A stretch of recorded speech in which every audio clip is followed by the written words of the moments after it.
The excavator idles and the red notice snaps in the wind, one signature from wiping a neighborhood clean. Noah prees a rusted tin from the wall, a ledger with his mother's name, a map the city forgot. Give me a reason heavier than steel, the judge says. Delaney kicks off her heels and steps forward. Before we dive in, make sure to hit subscribe, tap like and share this video. The more voices we reach, the louder these stories become. And drop your city in the comments. Let's see where love finds us. Wind shoved at the tarps and caution tape as if the whole block were exhaling. Noah Bennett stood at the curb with a carpenter's pencil tucked behind his ear and the day's first ache setting into his shoulders. The condemned mansion at 11 Dorchester had once been the kind of place that threw parties for mayors. Now it hunched under scaffolds and pigeons, its windows cataracted with grime, its porch columns pitted like old bone. Noah had seen worse. A house could rot and still remember how to stand. "Mr. Bennett?" a voice called, bright and edged. He turned. The woman stepping out of the charcoal SUV did not look like she belonged to a ruin. Delaney Rhodes moved like money and deadlines. Every line she wore was deliberate. Ivory coat hugging a thick, curvy frame. Pencil skirt that said she'd never learned to shuffle. Dark hair pinned into a clean twist that offered her neck to the winter light like a challenge. The rumour mill said she bought entire streets the way other people bought candles. "Ms. Rhodes," Noah said, wiping his hands on his work pants. He recognised the driver, one of the security guys who watched the block like it might bite. "You're early." "I don't sleep when my money's on fire," she said, gaze travelling up the broken facade. "And this address is a bonfire." Her eyes were a cool grey, storm glass. "Walk me through it." He led her past the do not enter signs. The porch groaned a warning that made her bodyguard hang back. Delaney didn't flinch. Inside, the air had a sweet, spoiled smell, the breath of damp wood. Light filtered through the tarps in long greenish sheets. Dust fanned up with their footsteps and turned the sun into something they could swim inside. "We shore up the load-bearing walls first," Noah said, pointing with his chin, fingers kept to himself because some structures startle if you move too fast. They've been cut and notched for half a century of bad fixes.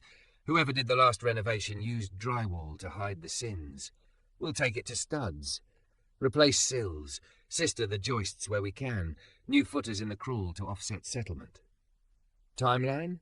Delaney asked. 3 months for the bones if nobody hid a grave in the basement, he said. Then we can start making it pretty. She cut him a look that made pretty sound like a cheap coat over a bullet wound. "The city council vote is in 9 weeks. If I don't present a real plan, phases, partners, community benefits, this block gets listed for demolition. I want an answer that keeps me from losing the fight and keeps me from becoming the villain in everyone's stories." Noah studied her then. Not the heels or the watch, but the tightness across her mouth when she said villain, like the word didn't actually fit but kept getting thrown at her anyway.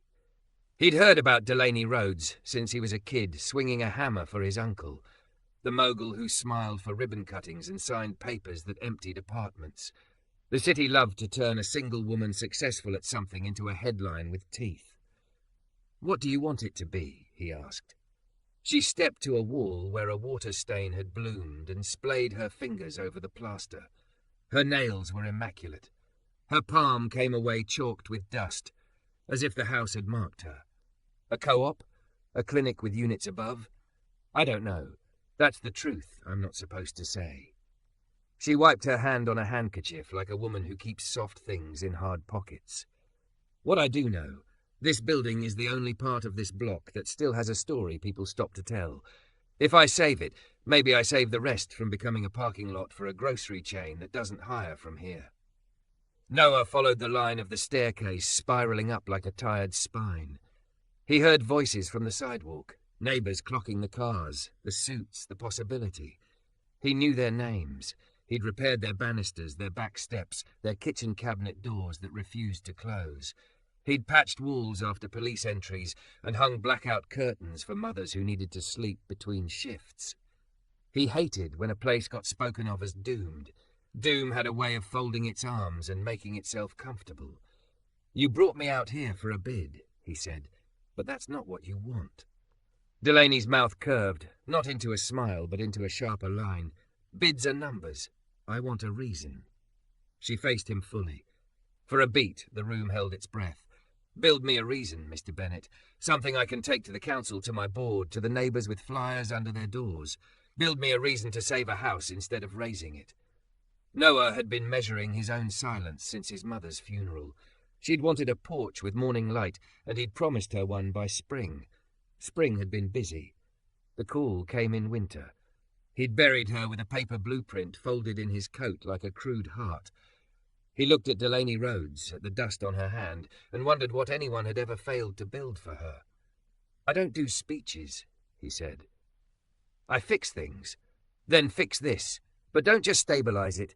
Give it a future someone can stand in without apologizing." The words pressed against his chest. He felt the house tilt toward them like an old dog recognizing the rattle of keys. He nodded once. "You'll have something in 48 hours. She tilted her head. 48? "Reason," he said, "not a brochure." Her security detail shifted their weight, impatient with ghosts and sagging beams. Delaney extended a business card, thick stock, her name embossed so deep his thumb could rest in the letters. He didn't take it. His hands were dirty. "I know where to find you," he said, and she let the card drop back into her coat. They did the slow tour then. In the dining room, he kicked at a buckled section of floor and a curled invitation card skittered out, gold script announcing someone's gala from 1978. In the kitchen, a porcelain sink had cracked down the middle like a map. He pressed his palm to the fracture and felt the cool of winter and the faint, ridiculous pulse of hope that comes over him every time he touches old things and imagines the hands that once leaned there, rinsing greens, scattering salt. "What's your angle?" he asked as they circled back toward the light. Delaney's eyes flicked to his face. A flicker that said she noticed everything and filed it away, especially the questions men asked her. "You've heard a version of me," she said. "Let me tell you mine. I grew up in rentals where the heat worked only when the landlord fell in love. I learned early how to rattle radiators and charm supers. I learned that the person with the deed wins even when they don't deserve it. So I decided to be the person with the deed, but better." "And are you?" Noah asked. "I don't know," she said, and that landed truer than anything else she'd said. "Sometimes I sign a paper at noon and can't sleep at midnight. Sometimes I'm right and still hated. Sometimes I'm wrong and praised because the lighting was perfect." They reached the front door. Outside, the winter sun had decided to be tender for a minute. On the stoop stood Mrs. Klein from 2 houses down, wearing the cardigan that shed blue lint like a soft weather. "You the lady?" she called, eyes on Delaney. Delaney took the steps without checking for cracks. "I'm one of them," she said carefully. Mrs. Klein's mouth made a skeptical shape. "Be careful inside," she said. "The back left room keeps breathing." "Breathing," Delaney repeated. "House size," Noah said. "Pressure changes." Mrs. Klein nodded like that was precisely what she meant and shuffled off, muttering to her grocery cart. Delaney turned back to the doorway and stood there for a moment with her hand on the old trim, as if taking a pulse. "You believe in hauntings, Mr. Bennett?" she asked. "I believe in leftovers," he said, "the kind you can't wash off." She laughed then, a short, surprised sound, and it did something to the space around them, made it feel less like a cautionary tale and more like the start of a test. 48 hours, she said. "Surprise me." The SUV swallowed her. The driver's door shut with a soft luxury thud. Noah stayed on the stoop long after the car turned the corner. He could feel the neighborhood watching him watch the road. Teenagers with their headphones, an uncle with a broom, the man who ran the tire shop sipping coffee from a styrofoam cup and pretending to scan inventory. "Yo, Bennett," called Javon from across the street, one of Noah's apprentices who'd been sweeping the sight lines into neat piles of possibility. "That was her, huh?" "That was her," Noah said. Javon grinned, wide and 22 and fearless. "We in trouble, or we about to be famous?" "We're about to be useful," Noah said. He clapped Javon's shoulder. "Come by the shop at 6. I'll need your hands late." That evening, Noah rolled the big drafting table into the center of his workshop and pinned butcher paper to it. He didn't start with a facade or a budget column. He started with a circle and wrote in the middle, "Why keep it?" He drew lines like spokes to the edges, apprenticeships, co-op units, clinic rooms, community kitchen. porch concerts, making space where the city had trained everyone to see scarcity. He taped up Polaroids of neighbourhood faces over the plan, Mrs. Klein's blue lint cardigan, Javon's gap-toothed grin, the tyre shop owner's patient eyes. He mapped their stories into rooms. As midnight pulled the city thin, he sketched corridors where light could fall like a blessing. He drew the original staircase lovingly, a spine repaired but still itself. He penciled a courtyard where kids could ride tricycles without swallowing traffic. He wrote the names of cabinet donors over the kitchen and the hours the clinic would stay open when the emergency rooms were full. He wrote a promise in the margins. No one gets priced out for being here first. He could see it not as a render, but as a Saturday afternoon, someone's aunt arguing joyfully over spices, teenagers painting trim, the copper hum of a kettle. A house whose future smelled like onions and coffee and pencil shavings. A house that earned its second chance. His phone buzzed at 1:13 a.m., a new text from an unknown number. Delaney Rhodes. The message was a single line. "Surprise me, Mr. Bennett." And make it impossible to say no. Noah looked at the paper, at the circle and its spokes, at the rooms that did not yet exist, and felt something unlock under his breastbone, something like a door he'd been repairing for years, finally finding the latch. He sharpened his pencil and wrote her the first sentence of a reason a city could stand in. Then he wrote the second. And when the wind shouldered the workshop windows, the house at 11 Dorchester sighed like it had heard its name called and was deciding whether to answer. By dawn, the butcher paper had turned into a map with a pulse. Noah snapped photos of the plan on his phone, then rolled it under his arm and headed for 11 Dorchester as the sky loosened from charcoal to pewter. Javon was already there, kicking frost off the curb with the impatient energy of a young man who believed time could be bullied. "You look like you fought an idea and lost," Javon said. "Won," Noah said, and unlocked the gate. "We're doing a pop-up demonstration. Outside. Sidewalk charrette, porch stage, no entry. Condemnation signs stay until the inspector clears us, so we don't cross the line. But we can still show everyone what this place wants to be." "What's a charrette again?" Javon asked, grinning. "Fancy word for listening while drawing," Noah said. "Go pull the sawhorses. We'll build a half kitchen out here. Counter height, a mock sink, 2 stools. Oh, we'll start. People tell you the truth when they can rest their elbows." They worked quiet and quick, the way men do when talking ruins the rhythm. Reclaimed planks became a counter. Chalk lines bloomed across the sidewalk. A rectangle for a clinic exam room, an L for a small grocery corner with staples at cost, a square with play in thick letters so kids would know where they belonged. Mrs. Klein arrived in her blue lint cardigan and set down a thermos big enough to heat a small war. "Sit," she commanded, and Javon obeyed with cheerful terror. By 9, the block had turned into a committee. The tyre shop owner leaned on his broom. 2 teenage girls in puffy coats added little chalk hearts to the plan.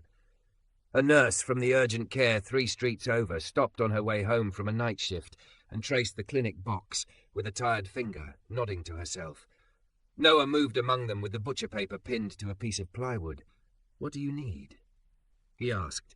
Not the kind of need a brochure guesses, the kind your bones know. He wrote as they spoke, arrowing notes to spaces, blood pressure screenings, after-school snacks, no questions, porch concert once a month, job postings you don't have to know someone to hear about. At 9:37, a charcoal SUV slid into place by the curb. Delaney stepped out in a camel coat and black dress that hugged her thick, curvy lines in a way that didn't apologize to January. Her hair was twisted up, fastened with a tortoiseshell clip. Her perfume was faint and clean, like a hotel room before any secrets. The block went brief and quiet, the way crowds do when the weather changes. Noah met her at the gate. "You said reason," he said. "I'm building you one where people can hear themselves in it." Her gaze flicked over the chalk rooms, the pop-up counter, the notes crowding the paper. Her mouth did the almost smile he was learning, meant a wall had been respectfully bumped. "You set a table," she said. "Good. Who's cooking?" Mrs. Klein thumped the thermos. "Soup," she announced. "Don't get precious." Delaney laughed, quicker this time, and slipped her gloves off. The winter light found the satin of her lower lip and made a small ceremony of it. Noah hated that he noticed. He turned the plywood toward her and talked not like a pitch, but like a walk. Co-op apartments upstairs, 3 floors, staggered rents pegged to income, board of tenants and trades to prevent churn. Apprenticeship shop on the ground, electrical, carpentry, plumbing rotation, stipends funded by the cost savings of doing our own build-outs. Clinic 2 days a week, nurse practitioner with a tie-in to urgent care to divert non-emergencies. Community kitchen with bulk staples. Local suppliers get preferred placement if they hire from the block. Delaney listened with her eyes as much as her ears. And you make the numbers sing? They grunt, Noah said. Singing takes donors, but the bones hold. The SUV's passenger door opened again. A man in a slate overcoat and a trimmed grey beard approached, shoes that had never met salt piles. Delaney, he said, you're doing sidewalk theatre now? Felix, she said without turning. Meet Mr. Bennett. Felix Petrov, Noah recognized the name. Finance stories put him beside Delaney as CFO, the conscience that counted. He offered a hand Noah didn't take because Noah's were full of pencil and paper the city had bled on. Something in Felix's eyes said he noted the refusal and filed it in a drawer labelled temperament. City Council wants proof against cost overruns and a list of partners who won't embarrass us, Felix said. And legal wants you to stop speaking in verbs like save and belong. They like mitigate and leverage. I'm allergic, Delaney said, dry. She faced Noah again. Let's hear the rest. So he gave it to her straight. He didn't hide the gaps where money would need to be brave. He showed her his margin math and the part where his plan asked for a covenant on the deed, a cap on sale price increases for the co-op units so the future couldn't be quietly sold out from under the people who made it. You're asking me to make less on paper so we make more as a place, she said softly. I'm asking you to decide what kind of story your name buys, Noah said. That landed between them and rung once, low. Delaney's eyes didn't leave his. The block went fuzzy. A child's laugh, the scratch of chalk, the whisper of a dress lining when Delaney shifted her weight. Noah stepped back so he could see the house beyond her shoulder.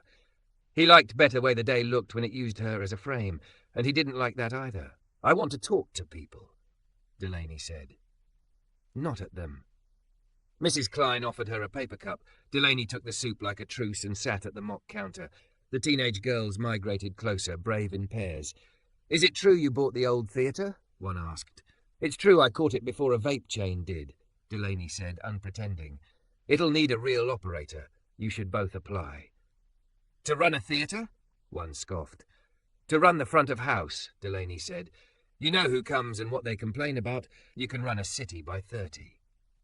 The girls lit up with a possibility they didn't say out loud. Noah watched Delaney watch them and felt his plan shift subtly to make room for that attention, as if it were a beam. A patrol car rolled by slow. The officer inside didn't stop.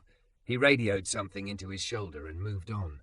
A minute later, the city inspector's sedan turned the corner and coughed to a halt. The inspector, a woman who carried her clipboard like a shield, took it all in. The chalk, the counter, the crowd. You're on the edge, she warned. We're outside the tape, Noah said. Porch is load-rated enough for standing if nobody dances. Nobody dances, she agreed, writing, and then surprised him by taking a cup of soup and lingering near the clinic square as if warming her hands near a future. Felix's phone chimed. He looked at the screen and swore under his breath. Council moved the vote, he said to Delaney. Up 7 weeks. Because, she asked. Because our competitor submitted demolition permits for the adjacent lots and promised temporary jobs in exchange for speed, Felix said. Armand Urban. He looked at Noah. He builds fast. He erases fast, Noah said, as if conjured by his own reputation. A white truck with Armandy Urban on the door in tasteful sans serif ghosted down the block. In the passenger seat sat a stocky man with pale eyes and a smile that made apologies in advance. He didn't stop. He didn't need to. Everyone saw him. Delaney's jaw went still. Then she smoothed some invisible thread on her skirt like a person reminding herself she could reach control from texture. 7 weeks, she said. We can still make council see sense. Sense needs a show, Felix muttered. You're looking at it, Noah said and opened the plan again. We hold a Saturday proof of life every week until the vote. We bring out a blood pressure cuff and a volunteer NP. We plug in a hot plate and cook for whoever's cold. We post apprenticeship sign-ups and call donors who don't want their names on press releases but love a plaque. We invite council to show up as themselves, not VIPs, neighbours. Felix looked like the word plaque had given him hives, but Delaney's attention was a flame turned up. "What do you need from me?" she asked. "Two things," Noah said. "One, stop trying to be the hero of every room. Let the house do some of the talking. Two, if council pretends this is about numbers only, I need you to say out loud the thing moguls aren't supposed to say." "Which is?" she asked. "That profit without belonging is just exit strategy," Noah said, "and you're not here to leave." A sound left Delaney then, something between a laugh and a low oath, and it softened him toward her against his better self. For a second he saw the girl who had learned to rattle radiators, standing in a rented kitchen, vowing never again to freeze under someone else's key. He had the unhelpful thought that if somebody had built that girl a porch, the city might not have had to grow its hard edges so quickly. "Fine," she said. "I'll say it. I'll eat the board's eyebrows and Felix's blood pressure later." "I brought my cuff," the urgent care nurse called, deadpan, and the whole block laughed. The laughter splintered when an envelope appeared on the gate. No hand, just a flutter as if it had been slipped under a pressure change. Javon grabbed it and passed it to Noah. Heavy paper, no return address. Inside, a single photocopy.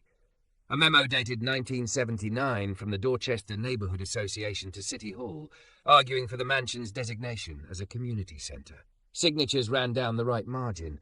Names Noah recognized in faded ink, including Mrs. Klein's maiden name, and one looping signature that made his throat commit treason.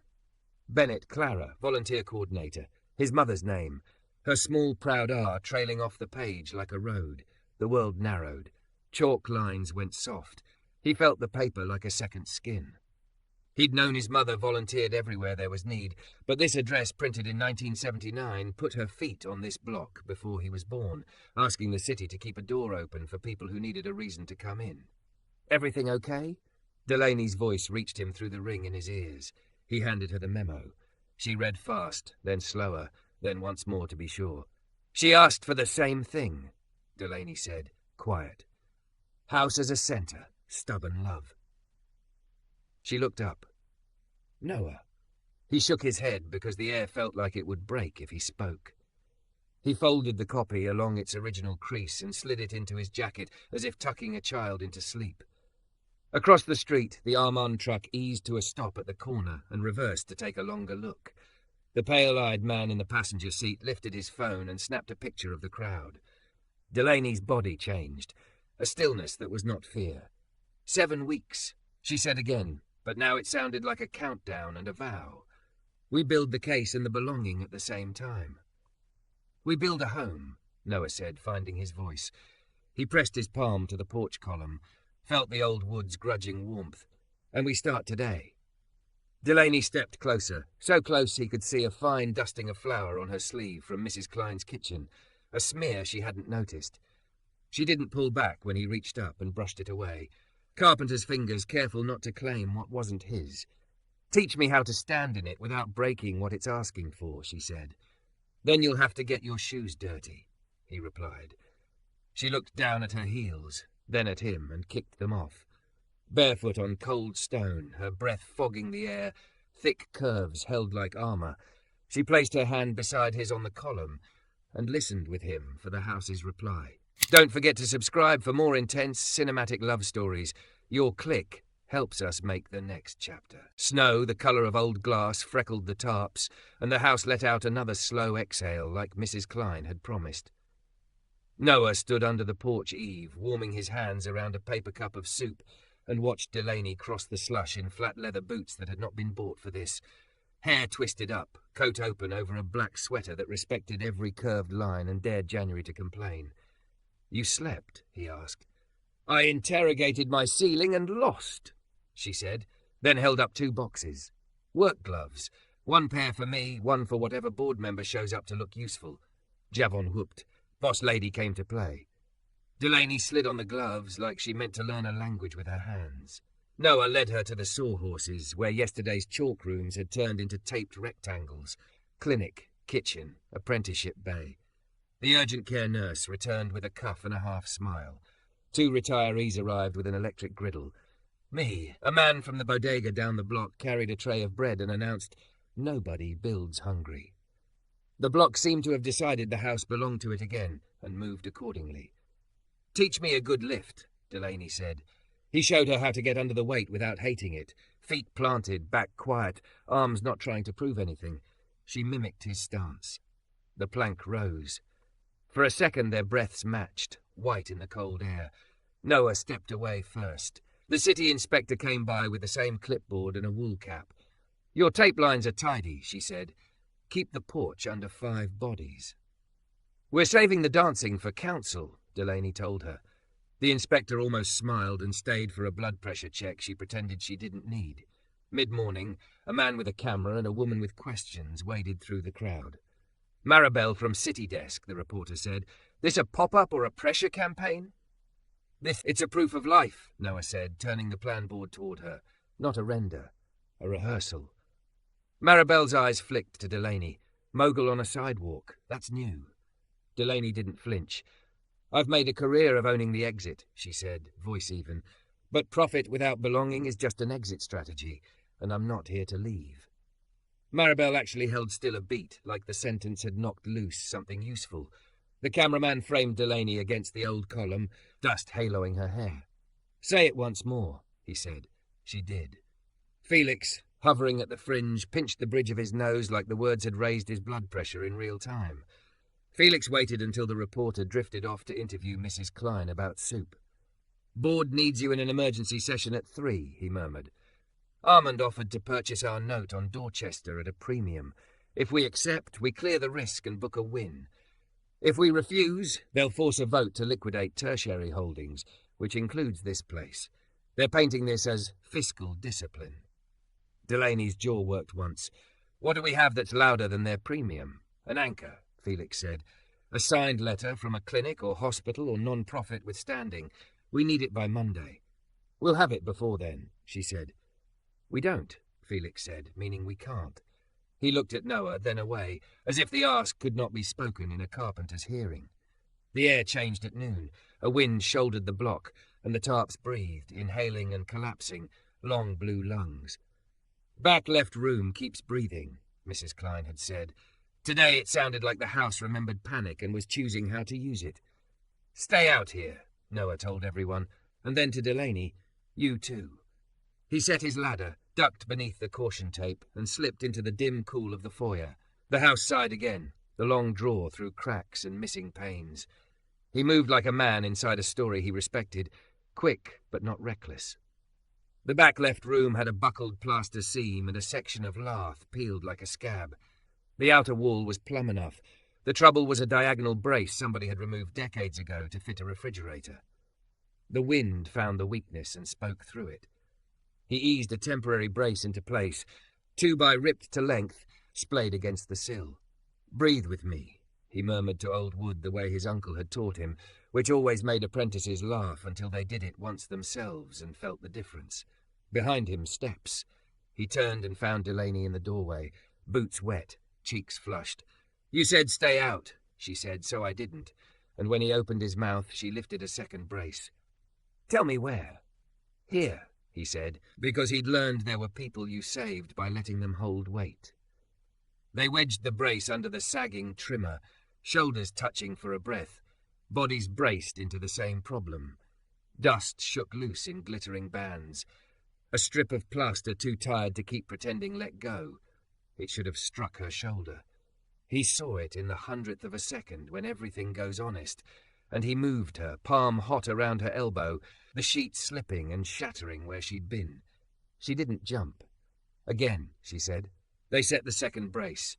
The room quieted, the breathing steadied into a soft draw release. Noah exhaled a laugh he hadn't noticed he'd been holding. "If you're going to break rules, at least wear a hard hat," he said. "We'll add one to the donor list," she replied, voice thinner than before but steady. Only then did she look down at where his hand still held her elbow. He let go. Something helpless and electric crossed the space he'd cleared. They both ignored it in the respectful way people ignore a door someone else has not opened. Look, Delaney said, pointing to the exposed cavity where the plaster had fallen. A small tin slid forward from the pocket of the wall, catching on lath. She reached, then waited, eyes asking. He nodded. She plucked it free and handed it to him. He popped the rusted lid. Inside, a bundle of index cards tied with string, edges softened by decades. The top card bore clean, looping penmanship. Dorchester Centre, Ledger, 1979 to 1980. Under it, names, small donations, odd notes, fix kettle, buy crayons, Mrs. K baked lemon cake, do not let Mr. O eat entire thing. 3 cards down, a list titled Next Week, Volunteers. Clara Bennett was there, careful and plain, his mother's R exactly as he remembered it on notes she'd left on the fridge. He sat on the floorboards without meaning to, the tin balanced on his knee like a fragile crown. Delaney slid down beside him, skirts folding, boots planted. She was here, Delaney said, almost a whisper, as if she knew you'd come.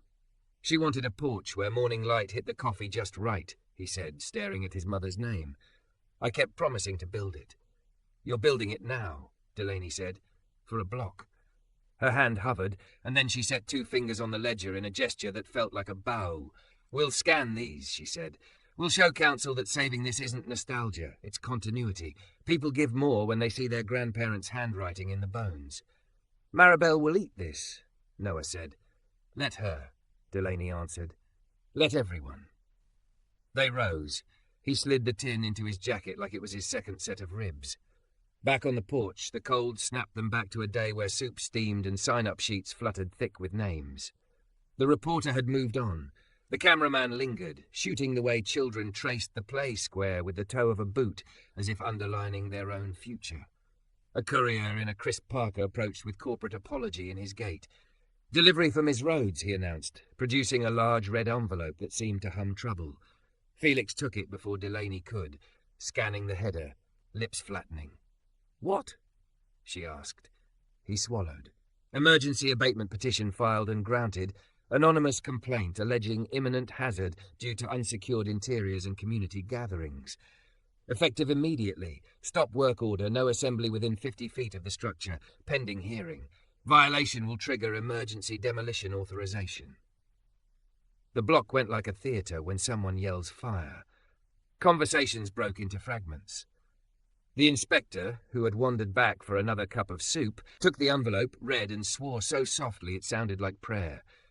This didn't route through me, she said. It jumped. Someone pushed it from upstairs. Armand, Javon said, not as a question. The white truck with the tasteful sans serif had reappeared at the corner, idling. The pale-eyed man lifted a hand from the passenger seat, not a wave so much as a reminder that hands exist. Delaney's cheeks went bright with a heat that had nothing to do with weather.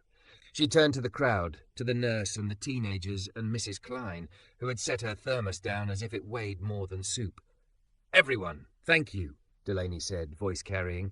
We need to clear the sidewalk for now, so we can fight this with the boring tools, paper and presents. Sign your numbers. We will call you. We are not gone. We are regrouping. This is my block, Mrs. Klein said, whittling the air with her hand. I will not regroup in my living room. You'll help me win it in a hearing, Delaney said, not flinching. Please.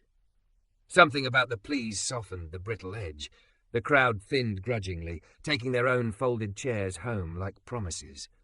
The inspector taped a red notice across the gate with the care of someone affixing a bandage to a wound she had not chosen. Felix's phone chimed again. He didn't look at it. Board at 3, he told Delaney. They'll smell smoke from this order and call it prudence. Then I'll make them smell soup, Delaney said. She turned to Noah. We need an anchor by Monday. I'll chase the clinic. You shore the narrative, the neighborhood, the bones. And Noah, don't let this order stop you from protecting the structure. Bracing is life safety. Even the city's rule book knows that. He nodded. I'll do what I have to, and I'll leave footprints polite enough not to make our friends at City Hall defensive. She stepped closer without quite meaning to, as if the cold had shoved her, as if proximity was a form of truth. Up close he could see dust in the line of her lashes, a nick at her knuckle where the new gloves had rubbed, a steadiness that did not require witnesses. I'm not used to asking, she said, but I am asking now. Then hear me answer, he said.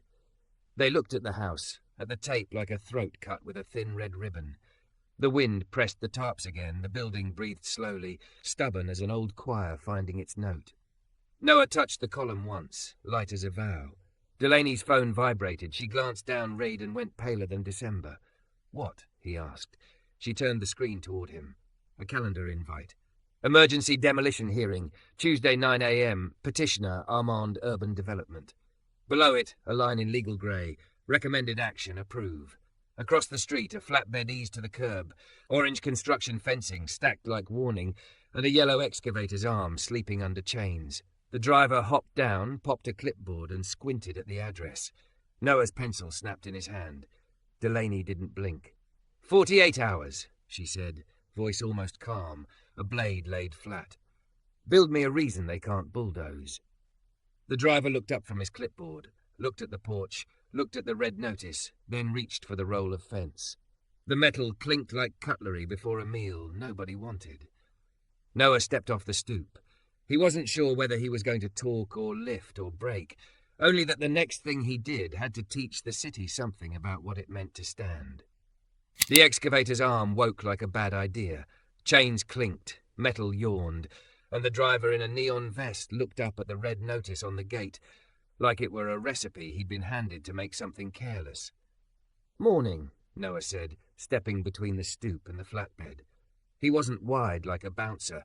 He was steady like a beam that had been tested. "You here for the parade, or you planning to fence a porch that's older than your supervisor?" The driver blinked and checked his clipboard again. "I only drop," he said, accent thick with someone else's directions. "They told me stage and secure." The city inspector appeared at Noah's shoulder as if the house had conjured her. "You stage nothing until permits catch up with this paper," she said, tapping the red order. "And you secure nothing that prevents life safety bracing. That's code, and I am code today." The driver's shoulders lowered a notch. "I'll park on the far corner," he said, and did. Across the street, the white Armand truck idled with the patience of a debt collector. The pale-eyed man in the passenger seat lifted his phone again, an unblinking eyelid in a hand. If intimidation were a fixture, he'd have ordered it matte black and flush-mounted. Noah set his ladder and slipped under the tape. "Javon, cut me 2x10s, he called. "Long. We'll sister those joists now, quiet as morals." Delaney stood on the sidewalk in boots that had scuffed themselves honest in a single day, hair pinned with that tortoiseshell clip like a flag. Thick, curvy, sure. She watched the driver retreat, watched the inspector plant herself like Law with a lunchbox, and something in her face settled not into calm, but into choice. "Bracing is life safety," she said to no one and to everyone. "Do it." They worked until the cold numbed knuckles. They breathed with the house. The wind shoved, but the room no longer answered with panic. It answered with a measured draw, a choir's held note. When Noah stepped back, saw the temporary bones take the weight, he felt that small click inside. The one that said a thing that wanted to fall had reconsidered.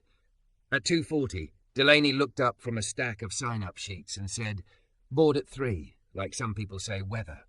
"Go," Noah told her. "I'll scan the ledger and bring it to the paper and the hearing. If Armand jumps steps, we can jump truth." Her mouth did that, almost smile. "We're teaching each other the wrong kinds of patience," she said, and left with Felix, who looked already halfway into an apology he didn't know where to deliver. The boardroom loved its own reflection. Glass on 2 walls, skyline shaved smooth by money, a table designed to make vulnerability sit too far from microphones. Delaney entered in the same black sweater that had dust from 11 Dorchester along the hem and boots that defied the carpet.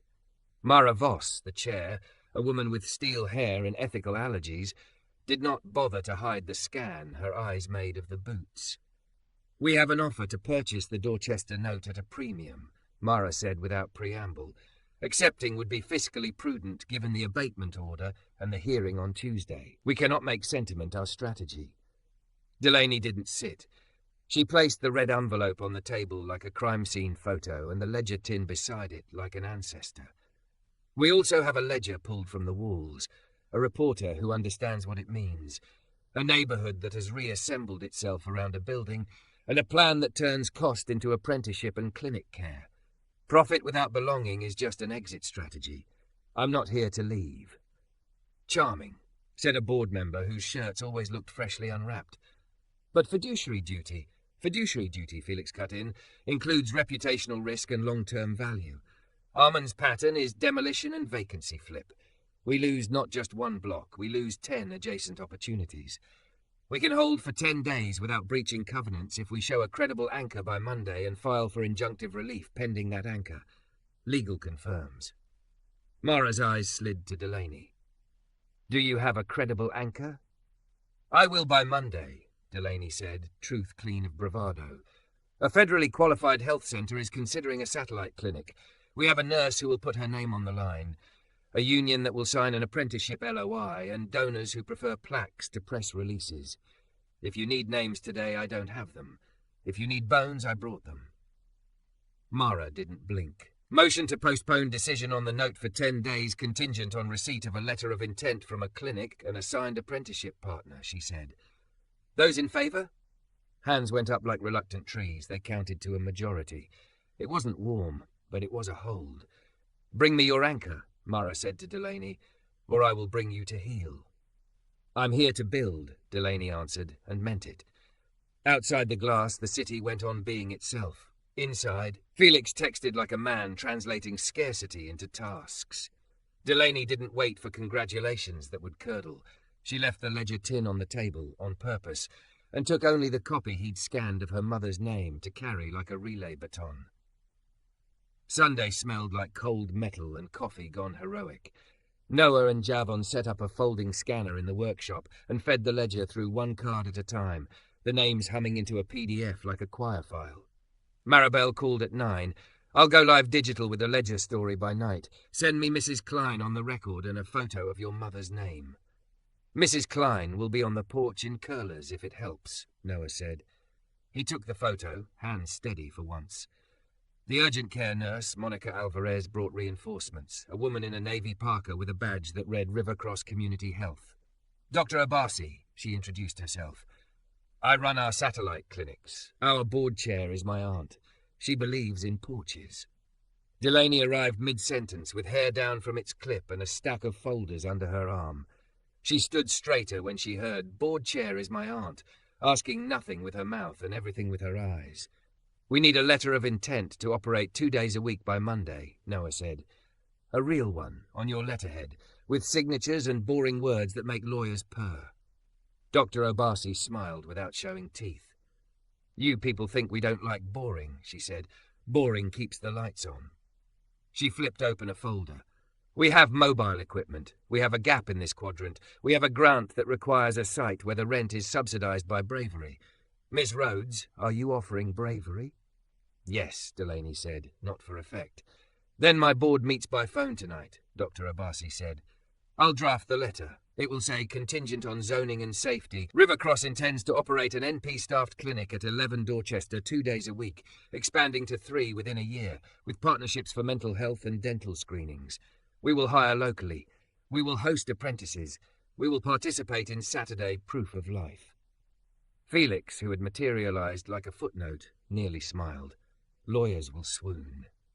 Before dinner, a union rep came in from the cold. Local 143 apprenticeships, a man named Rizzo whose mustache looked OSHA certified. "I heard about kids painting trim and learning to measure something other than their own bad luck," he said. "We'll sign an LOI. We'll do a rotation. We'll bring hard hats and one humor." Delaney drafted as if her hand could outrun time. Noah watched her work the way he watched a brace bite, how she placed words where pressure would find them. When her pen ran out, he replaced it without speaking.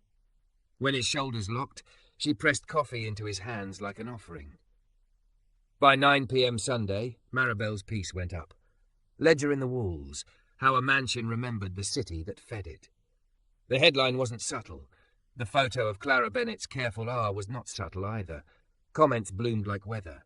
People tagged uncles and sent screenshots to cousins. The pale-eyed man from Armand posted nothing, which meant his night would be loud. Monday morning tasted metallic. Dr. Obasi's letter landed in Delaney's inbox at 8:07 with 3 signatures and a watermark that looked like a reliable pond. Rizzo's LOI came in at 8:22, scanned crooked, perfect. Felix's legal team filed for a temporary restraining order at 113 with exhibits. Ledger, letters, photos of chalk boxes labelled Play and Clin Apprenticeship, sign here. The inspector contributed an affidavit. Bracing was life safety. Demolition is not an emergency where patience remains available. Judge Halpern gives us a preliminary hearing at 8:30 Tuesday, Felix reported, looking 10 years lighter and £10 more worried. If we get the TRO, the demolition hearing loses its teeth. What if we don't? Delaney asked. Then we show them their own grandparents' names and make it ugly to be a coward, Noah said. That's my line, Maribel texted. At dusk, Noah locked the workshop and found Delaney still at his drafting table, fingers flattened over the circle he'd drawn days ago. Why keep it? The room was a warm box in a cold city. Outside, December blue pooled under streetlights. Inside, the lamp turned the paper into a small, luminous coast. I would have sold it, she said without turning, if it had been another kind of week. If you hadn't said the sentence about belonging. If your mother's hadn't shown up like a door, I'd left everyone else to knock at. I don't like depending on accidents of grace. It wasn't an accident, he said. It was a tin in a wall because somebody thought tomorrow might need a map. She turned. Up close, the dust on her lashes read as glitter if you were unkind, as work if you were not. Thank you, she said. For what? For making the reason I asked for a thing I can hand a city, and also a thing I can stand inside myself. He didn't touch her. He did a smaller, brave thing. He let her see he'd wanted to. She didn't step back. Consent hummed between them like a low, good motor. We should sleep, she said, and neither of them laughed at the joke. They didn't sleep. They drafted witness lists and collected signatures from ledger names that still had a pulse. Mrs. Klein practiced her 3 sentences until they gleamed. Javon ironed his best hoodie like a suit. The inspector promised to find a jacket that hid her badge, but not her spine. By dawn Tuesday, the city wore a collar of frost. The excavator sat idling 2 blocks away like a dog told to stay. The Armand truck glided past the courthouse and disappeared into a garage that charged by the hour and by the sin. In the echoing hallway outside Part 12B, they gathered, Noah with a tin in his backpack, Delaney in a navy coat with a legal pad instead of a shield, Felix with a folder fat enough to stop small arms fire, Dr. Abasi in sensible shoes that made no apologies, Rizzo smelling faintly of cold iron, Mrs. Klein in the blue lint cardigan, hair set like an argument. A bailiff opened the door. Case number, he began, voice dry as chalk. People shuffled in. Armand's counsel already sat in the front row, pale-eyed man behind him, no coat, as if winter worked for him. Felix leaned toward Delaney. Judge Halpern is unpredictable, he whispered. She doesn't like speeches. Good, Delaney whispered back. I like sentences that work. The clerk called it Rhodes Development and Community Petitioners versus City Department of Buildings and Armand Urban Development. Noah's phone buzzed once. Maribel. We're here in the back. Don't trip. He silenced it and took a breath he hadn't earned. All rise, the bailiff said. They rose. The judge entered, small, tired, eyes like someone who'd seen every version of a lie and still came to work. She sat. Papers shuffled, lawyers adjusted. Delaney's fingers went still on the pad. Petitioners, Judge Halpern said, peering over her glasses. You're asking me to stop a demolition scheduled on an emergency calendar, citing a ledger pulled from a wall and 2 letters written yesterday. That right? Yes, Your Honour, Felix said, steady, and more. But the judge raised a hand. We'll start with less. What I want to know is whether this house breathes because it wants to live or because it's falling apart, and whether the people who say they belong to it will still say so when the soup's gone.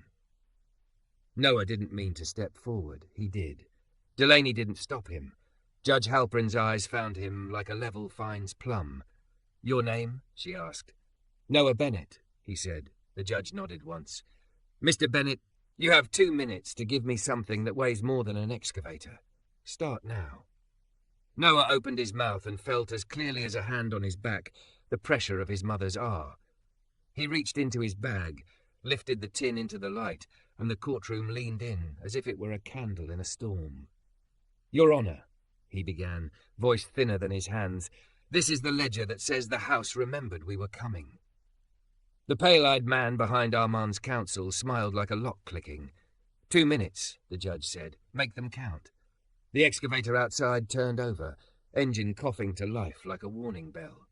Noah didn't look at the clock. He looked at the tin in his hands and then at the judge. 2 minutes is enough, he said. A ledger is just a list until it survives long enough to become a map. This one sat in the wall 45 years. It has names and small numbers and instructions like buy crayons and save for winter coal. It has my mother's signature. She's gone. The house is the only thing left that remembers her handwriting at work. We braced the south room this morning. The inspector will tell you it was life safety, not theatre. An excavator can erase a building in an hour. It cannot replace a place people already recognize as theirs.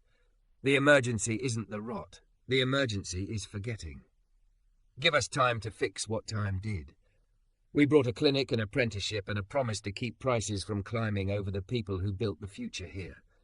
If you need a reason heavier than steel, it's this. There are grandparents' names in these bones. You don't bulldoze that for speed. He placed the tin gently on counsel's table as if it were evidence from a quieter crime. Felix slid forward the letters. Rivercross Community Health intends to operate 2 days a week, Your Honour, he said. Local 143 will run a training rotation. Affidavit from the inspector regarding bracing. The judge read quickly, lips pressing and releasing. City? She asked, turning to the assistant corporation counsel who looked exactly like budget cuts and allergy season. The building is unstable, the lawyer said. Gatherings have already occurred. The abatement order. Skipped my desk, the inspector interjected, rising from the second row, which is not the usual path for emergencies that aren't on fire. A murmur rustled. The judge raised an eyebrow. Noted. Armand's counsel smoothed a sleeve. Your Honour, my client followed procedure. The petitioner's rhetoric cannot substitute for risk mitigation. Procedure, the judge said, works best when it isn't used as a crowbar. She looked back to the pews. Mrs. Klein? The blue lint cardigan stood. 3 sentences, she said like a deal. 1, I taught my kids not to run in hallways because their whispers carry. 2, this house whispered when you walked by it, even when it was sick. 3, we're finally answering. The judge held still, not sentimental. She turned to Dr. Obasi. You can staff by next month? By next week, Dr. Obasi said. We already run mobile clinics out of vans with fewer windows than that south room has boards. The judge sat back. For a long breath, the only sound was the radiator ticking like a slow metronome. Outside, the excavator's idle throbbed through the glass. All right, Judge Halprin said. Temporary restraining order granted for 30 days. City is enjoined from demolishing or fencing the property under the emergency calendar. Petitioners will provide weekly proof of safety measures signed by our inspector.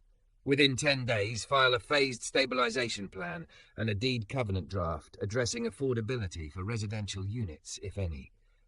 You'll all be back in front of me in 3 weeks. If your progress smells like soup and not slogans, I'll consider a preliminary injunction. Armand's counsel started to rise. The judge didn't look at him. And Mr. Armand can save his reputation by finding a different block to hurry, she said. If he'd like to impress me, he can donate hard hats. Her gavel touched wood once, a clean sound. Next case. The room exhaled. Delaney's hand found Noah's forearm and squeezed once, not rescue, not possession, just a voltage of gratitude transmitted without ornament. The pale-eyed man in the second row stood and left without looking back, as if his shadow had somewhere else to be angry. On the steps outside, the cold slapped them awake. The excavator's engine cut. Someone cheered and then choked it into a softer sound, as if the block had agreed to keep its joy under the decibel limit until the papers were signed. Maribel snapped photos, then put her phone down like a human and hugged Mrs. Klein, who tolerated it the way you tolerate small earthquakes, surprised, amused, secretly pleased. Felix looked at Delaney as if discovering a different axis. You just cost us easy money, he said. His tone sounded like respect disguised as complaint. I just bought us a story we don't have to hide from, she replied. They walked 2 blocks back to 11 Dorchester. The red notice still hung across the gate, official and embarrassed. The inspector peeled it off like a scab and replaced it with a white sheet in her neat hand. Temporary restraining order in effect, stabilization only. I'll be by to check your braces, she said. Do not make me regret being on your side. We won't, Noah said. He and Javon went under the eave again. The house drew a deep, even breath, and the wind for once decided not to argue. They laid new temporary sills, tightened screws, labelled weak points with painter's tape. Rizzo arrived with a stack of hard hats and a wink. "Judge likes donations," he said, doling them out like candy. Delaney shrugged hers on. The chin strap tugged a curl loose from the twist and left it falling over her temple like a flag of relief. Thick, curvy, dressed for work, she shouldered a length of lumber without waiting to be told where it went. "Here," Noah said, and they lifted together, placing weight exactly where a missing brace had asked to be understood. The next 10 days moved like a line of ants, small, relentless. Plans became drawings with stamps. Rivercross's van rolled up on Saturdays with blood pressure cuffs and a folding privacy screen. The queue moved quick and thorough. The kids drew a bigger play square and argued over the corners as if democracy depended on chalk. Felix learned to translate the phrase, "Do we have a cousin at zoning?" into emails that produced actual human names. Mara Voss toured the porch in boots she'd never owned before and said, 10 days, like a command, and then, more quietly, "This is what we meant once when we said portfolio." The ledger names turned into phone calls, into envelopes with small checks that, stacked, felt like a particular kind of weight. Someone sent a cake with lemon frosting and a note, "Do not let Mr. O eat entire thing." Noah laughed out loud, a sound that startled the ladder and then steadied it. At the 3-week check-in, they brought photos, invoices, and one freshly signed deed covenant draft capping future sale price increases. Judge Halperin read, made 2 edits nobody wanted and everybody needed, and signed the preliminary injunction. Armand's counsel's jaw moved like a machine chewing tinfoil. Outside, the pale-eyed man stared at the courthouse bricks as if they'd betrayed him. By the time the city council hearing arrived, winter had taught them all how to layer without losing the shape of themselves. The chamber was overwarmed, the microphones rang, the politics crackled under the agenda like fat in a pan. Delaney waited her turn, hands folded on a legal pad with the ledger photo clipped to the top. When her name was called, she didn't bring the boardroom voice. She brought the porch one. "Council members," she said, "we are not asking you to save a building. We're asking you to recognize a place that put its own name in the wall so we would not forget what it asked for, a clinic, a kitchen, a way to learn work that pays. Profit without belonging is just an exit strategy. We are staying. We have a deed covenant and partners and a line of neighbors who signed up before we had chairs. We're building rooms where people will say, 'I was expected.'" The union rep spoke next, then Dr. Abasi, then Mrs. Klein, with her 3 sentences polished down to the mark of a craftsman. Maribel's piece had done its work. The ledger photo sat on every council member's tablet like an ancestor at a table. Votes are slower than applause, but they count longer. The motion passed, adaptive reuse designation granted, demolition order rescinded. A modest grant approved from a fund that had been designed for exactly this and had been idle mostly from a lack of nerve. Delaney exhaled like a woman, setting down a weight she'd learned to carry so well. She no longer noticed the groove it made in her shoulder. Outside, the block was already learning the new word for itself. Neighbors lingered on the sidewalk, not because something was wrong, but because something right was taking time. When the first delivery of structural lumber arrived, piling on the curb like carefully stacked possibility, Noah reached up to lift the first piece and found Delaney already there, gloved hand at one end, weight settled. "Ready?" he asked. "Teach me," she said. They hoisted. Across the street, Javon raised his phone and snapped a photo that caught them neither posed nor careless. Just 2 people carrying one thing between them while the house watched, breathing. He texted it to Maribel, who texted back a heart she would deny in public. The porch went first. Their promise. They cut out rot and saved what would hold. They set the new beam, Noah calling the count, Delaney answering, Rizzo's crew grunting like a metronome. When the beam seated with a satisfying thunk, the sound travelled up the columns and into the bones like a blessing. People clapped without being told this was a moment. Mrs. Klein cried one quiet tear and then scolded herself for it and then didn't. Later, when the light went the colour of teaspoons and someone turned on a radio low, they stood together at the foot of the new steps. The porch boards were raw and pale. The kind of clean that makes you promise not to track mud and then track it anyway because life. The circle on Noah's butcher paper had been redrawn on a whiteboard in the window. Why keep it? Around it, fresh spokes. ESL nights, small business hours, porch concerts, sign up. Delaney looked at the column where they'd first listened for the house's breath. Dust had settled in its flutes like flour, like history, like proof. She slid off her boots and set her bare feet on the new wood. "You said once I'd have to get my shoes dirty," she said. "Consider me educated."